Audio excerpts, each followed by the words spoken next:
তো চলো আজ আবার কিছু অপ্রিয় সত্যি কথা বলা যাক। তো আমাদের বাঙালিদের একটা দোষ আছে।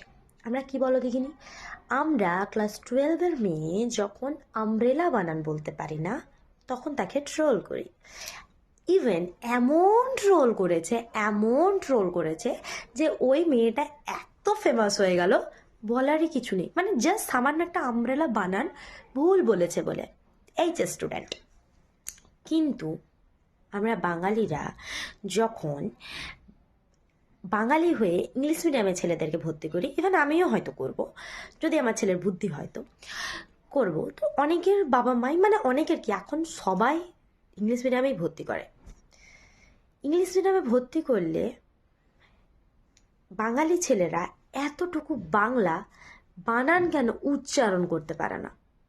তখন আমরা কি বলি, ছেলেটা অতিরিক্ত স্মার্ট, বাবা ইংলিশ মিডিয়ামে পড়ে, বাংলা বলতে পারে না তো কি হয়েছে, ইংলিশ পারে তো।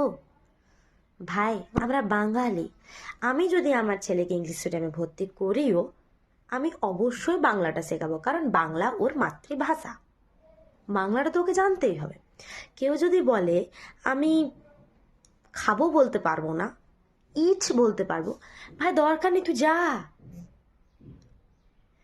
ঠিক তেমনি আমরা বানান ভুলটাকে যখন ট্রোল করতে পারি, কিন্তু আমরা ইংলিশ মিডিয়ামের ছেলেকে কিছু বলি না, তখন আমরা স্মার্ট বলি, সব জানতা বলি, সব জানে বলি, নিজের সত্তাটাকে নিজেই গুলি করে মেরে ফেলেছি। এটা ঠিক কেমন হয়ে গেল বলো দেখিনি? জানেন দাদা, আমার ছেলের বাংলাটা ঠিক আসে না, তা কি আসে?